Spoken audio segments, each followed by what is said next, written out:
Isa sa magandang bagay na ating gagawin dito sa ating garden ay ang time na kung saan magha-harvest na tayo ng ating mga gulay-gulay. So yan guys, pwede na tayong maggulay dito.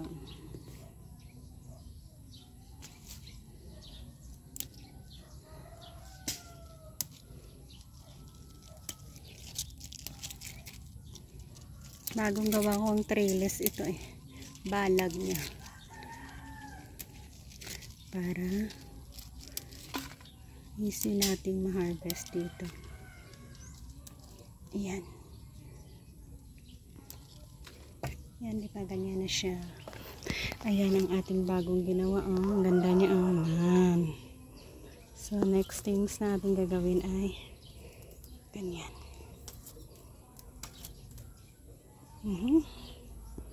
Bagong gawa natin ito. And spread out natin. After natin makuha yung mga leaves na pwede nating magulay, pwede na natin scattered ito. Ito ay buto na ating nilagay dito.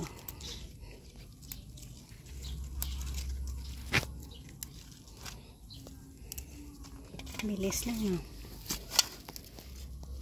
So yan ang kagandahan ko, mayroon kang matatamnan at magtubo siya kahit sa buto lang. Karoon ka ng harvest na fresh, preska ang iyong gugulayin.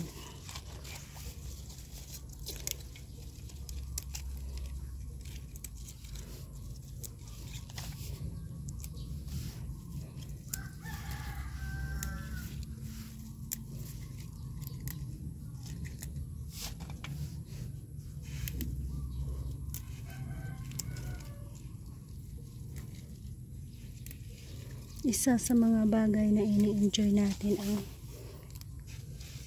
pag-harvest na dito. Nagkaroon na naman tayo ng gulay na libre.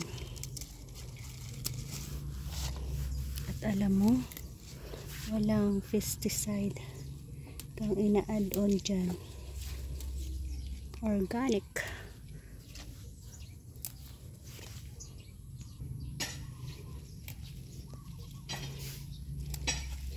Ang dami din pala.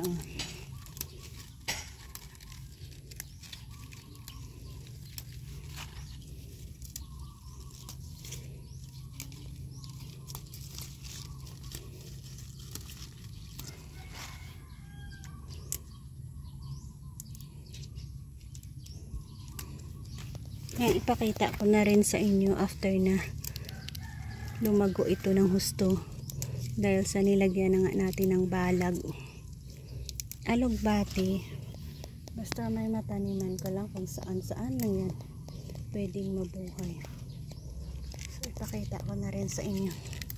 Dito sa bakod natin, mayroon din tayong inilagay. Ayan. Ito ay bagong tanim natin na gusto nating mag-crawl dito sa fence. Ito din. Diba? Pwede din yan maharvestan. Taba na.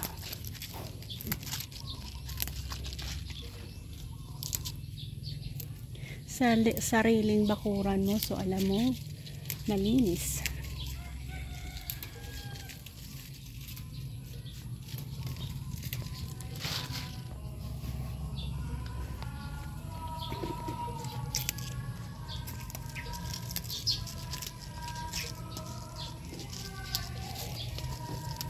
Ay, umabot na pala siya sa taas.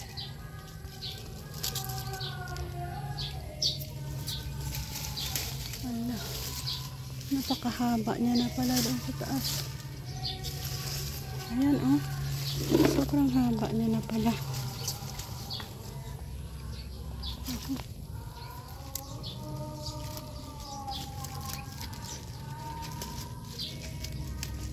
Yan ay bagong punla ko na itinanim dyan, kamatis at bell pepper. Ayan, oh.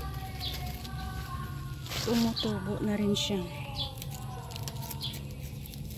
Nakaka-enjoy naman talaga ang buhay ta ganito. Kung love mo ang provincial life. Ayan, siguro more than enough na ito. Ayan. So, bye-bye guys. God bless and thank you again.